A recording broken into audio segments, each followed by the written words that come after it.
Bismillahirrohmanirrohim. Assalamualaikum warahmatullahi wabarakatuh. Pemirsa yang berbahagia dimanapun berada, perkenalkan, saya bernama Depa Purnama, mahasiswa Prodi Pendidikan Nonformal Universitas Bengkulu.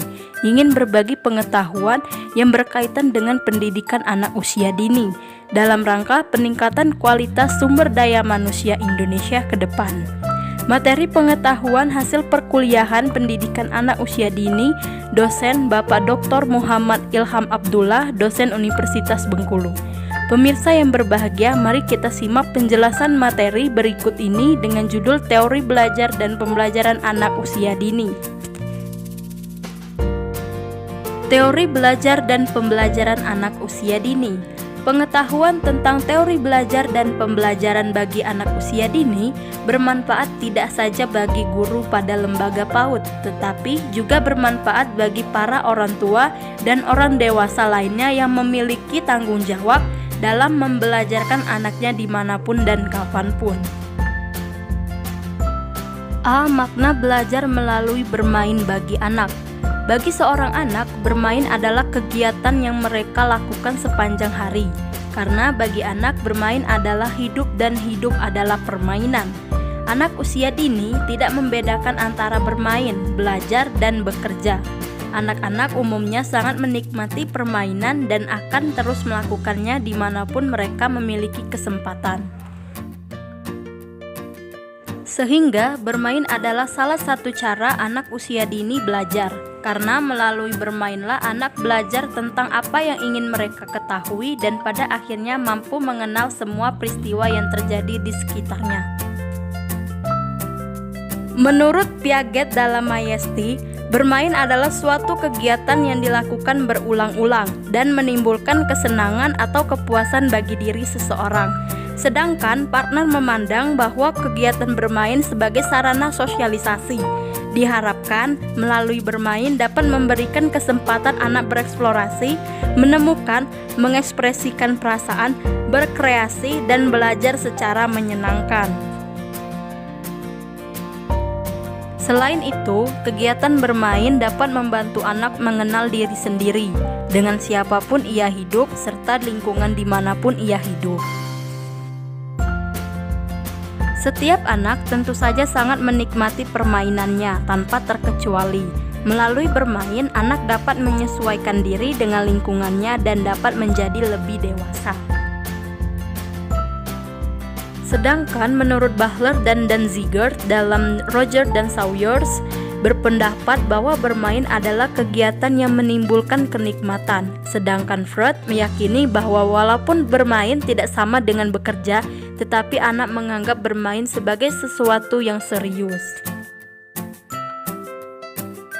Dockett dan Flair juga berpendapat bahwa bermain merupakan kebutuhan bagi anak, karena melalui bermain anak akan memperoleh pengetahuan yang dapat mengembangkan kemampuan dirinya. Bermain merupakan suatu aktivitas yang khas dan sangat berbeda dengan aktivitas lain, seperti belajar dan bekerja yang selalu dilakukan dalam rangka mencapai sesuatu hasil akhir. Vygotsky dalam Nocton juga berpendapat percaya bermain membantu perkembangan kognitif anak secara langsung, tidak sekedar hasil dari perkembangan kognitif seperti yang dikemukakan oleh Piaget. Ia menegaskan bahwa bermain simbolik memainkan peran yang sangat penting dalam perkembangan berpikir abstrak. Sejak anak mulai bermain pura-pura, maka anak menjadi mampu berpikir tentang makna-makna objek yang mereka representasikan secara independen. Berhubung dengan pembelajaran, Vygotsky dalam Nocton berpendapat bermain dapat menciptakan suatu zona perkembangan proksimal pada anak. Dalam bermain, anak selalu berperilaku di atas usia rata-ratanya. Di atas perilaku sehari-hari, dalam bermain anak dianggap lebih dari dirinya sendiri. Ada dua ciri utama dalam bermain. Ciri yang pertama adalah semua aktivitas bermain representasional menciptakan imajiner yang memungkinkan anak untuk menghadapi keinginan-keinginan yang tidak dapat direalisasikannya dalam kehidupan nyata. Ciri yang kedua, bermain representasional memuat aturan-aturan perilaku yang harus diikuti oleh anak untuk dapat menjalankan adegan bermain. B. Periode sensitif untuk belajar.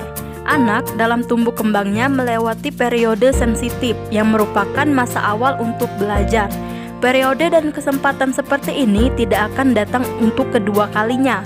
Selama periode sensitif, anak menjadi peka atau mudah terstimulasi oleh aspek-aspek yang berada di lingkungannya.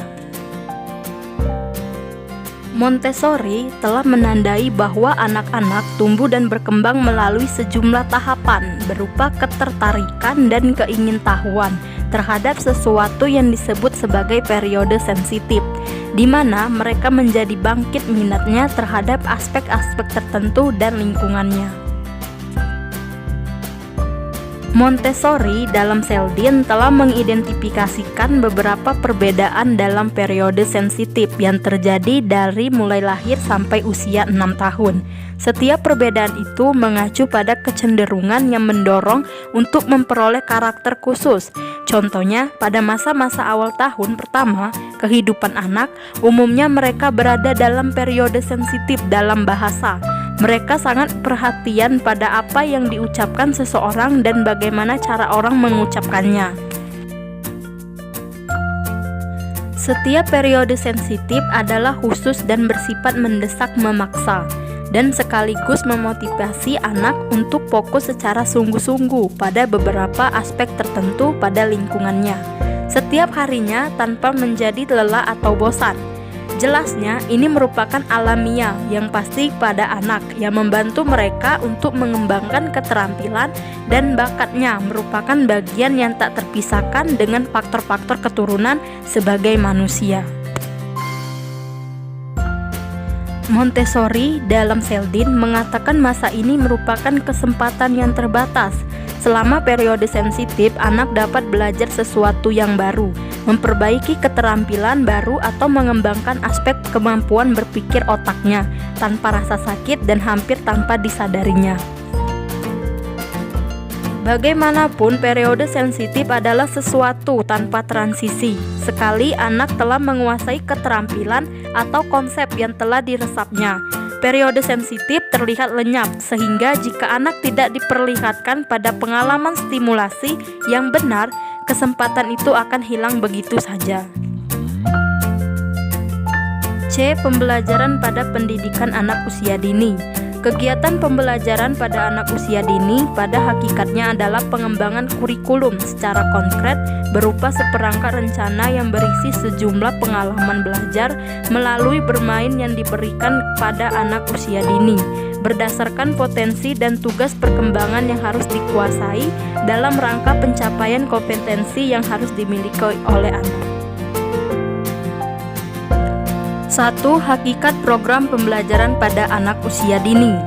Bennett, Finn, dan Cribb menjelaskan bahwa pada dasarnya pengembangan program pembelajaran adalah pengembangan sejumlah pengalaman belajar melalui bermain yang dapat memperkaya pengalaman bermain anak tentang berbagai hal, seperti cara berpikir tentang diri sendiri, tanggap pada pertanyaan, dapat memberikan argumen untuk mencari berbagai alternatif. Mengutip pendapat Kitano dan Kirby, pembelajaran haruslah terkait dengan pengembangan kurikulum yang merupakan rencana pendidikan yang dirancang untuk memaksimalkan interaksi pembelajaran dalam rangka menghasilkan perubahan perilaku yang potensial. Kurikulum yang komprehensif seharusnya memiliki elemen utama dari setiap bidang pengembangan yang disesuaikan dengan tingkat atau jenjang pendidikannya, serta mengutamakan target pencapaian peserta didik yang mencangkup seluruh kegiatan pembelajaran di lembaga pendidikan. Unsur utama dalam pengembangan program pembelajaran bagi anak usia dini adalah bermain. Albert dan Miller berpendapat bahwa dalam mengembangkan program pembelajaran bagi anak usia dini harusnya syarat dengan aktivitas bermain yang mengutamakan program adanya kebebasan bagi anak untuk bereksplorasi dan beraktivitas, Sedangkan orang dewasa seharusnya lebih berperan sebagai fasilitator saat anak membutuhkan bantuan untuk memecahkan masalah yang dihadapi. 2. Tujuan dan fungsi program pembelajaran. Menurut Catron dan Allen, tujuan program pembelajaran yang utama itu adalah untuk mengoptimalkan perkembangan anak secara menyeluruh serta terjadi komunikasi yang interaktif.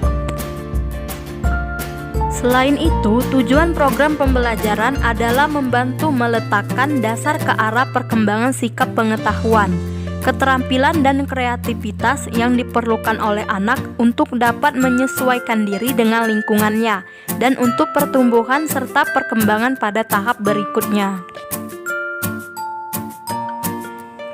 3. Fungsi program pembelajaran. Fungsinya antara lain adalah 1. Untuk mengembangkan seluruh kemampuan yang dimiliki anak sesuai dengan tahap perkembangannya. 2. Mengenalkan anak dengan dunia sekitar. 3. Mengembangkan sosial anak. 4. Mengenalkan peraturan dan menanamkan disiplin pada anak. Dan yang terakhir, memberikan kesempatan kepada anak untuk menikmati masa bermainnya. D. Model pembelajaran anak usia dini.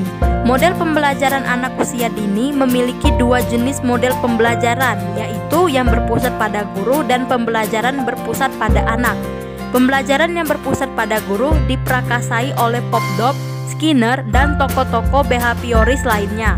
Adapun pembelajaran berpusat pada anak diprakasai oleh Piaget, Erikson, dan Isaacs.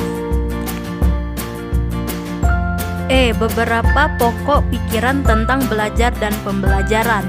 Berbagai teori tentang belajar terkait dengan penekanan terhadap pengaruh lingkungan dan pengaruh potensi yang dibawa sejak lahir. Potensi itu biasanya merupakan kemungkinan kemampuan umum. Seseorang secara genetis telah lahir dengan suatu organ yang disebut kemampuan umum atau intelijensi yang bersumber dari otaknya. Dan otak yang dibawa sejak lahir tersebut terdiri dari belahan otak kiri dan kanan yang disambung oleh segumpal serabut yang disebut corpus callosum. Kedua belahan otak tersebut mempunyai fungsi, tugas, dan respon yang berbeda dan seharusnya tumbuh dalam keseimbangan. Kedua belahan otak itu dalam pembelajaran sebaiknya berfungsi dalam keseimbangan. Jadi, konsep mengandung implikasi berfungsi aspek nalar, logis, maupun kreatif. Baiklah, demikian pembahasan singkat dari saya. Semoga bermanfaat dan menjadi amal ibadah bagi kita semua. Amin ya robbal alamin. Terima kasih atas perhatiannya. Wassalamualaikum warahmatullahi wabarakatuh.